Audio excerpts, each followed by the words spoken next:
Comment insistez-vous au développement de la permaculture sur le territoire? En fait, sur un projet comme celui de l'association Maoteo, on les a accompagnés au niveau financier, c'est-à-dire qu'on attribue des subventions pour le périmètre des Hauts de l'Ouest.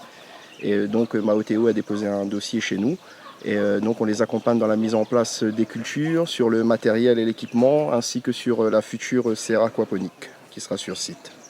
Quelle est la politique du TCO en matière justement d'agriculture, que ce soit en hydroponie, en aquaponie ou en agriculture Au niveau du TCO, je ne pourrais pas vous dire clairement, mais au niveau de le leader et le Tergal en lui-même, c'est le genre de projet innovant qu'on soutient et qui est soutenu donc par le Tergal Ouest, car innovant, respectueux de l'écologie et de la biodiversité, donc qui rentre même totalement dans le cadre des actions du leader.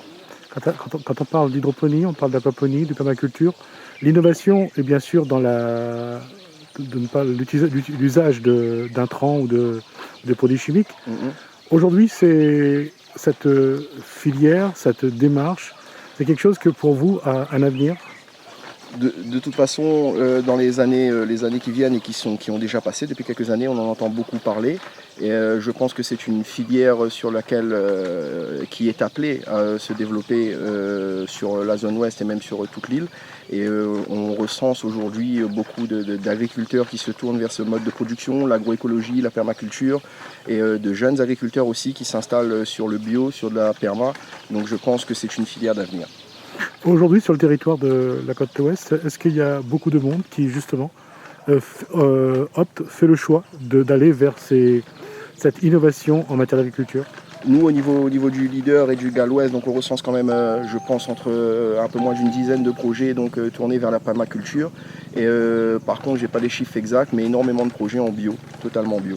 Ça veut dire que vos structures vont continuer à financer, à porter ces projets pour l'avenir? Oui, oui, quoi qu'il arrive, je pense que le mode d'agriculture, de produire sainement et proprement, et d'avoir cette traçabilité et cette qualité de produit est demandée par le consommateur actuellement. Donc je pense que quoi qu'il arrive, nous serons là et nous accompagnerons les porteurs de projets sur ce type de projet. Est-ce qu'aujourd'hui, il y a des mesures incitatives pour justement amener des porteurs de projets à aller vers ces outils innovants en matière d'agriculture?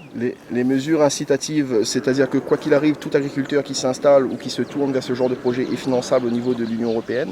Tout dépend des surfaces, et, au niveau du leader et même je pense du FEADER. Tout dépend de la surface et des seuils minimums à atteindre. Et oui, il existe différents dispositifs d'aide pour ceux qui veulent s'installer dans ce type de projet. Nous avons ouvert ce type de projet à nos fiches actions et nous sommes contents d'avoir ce type de dossier chez nous.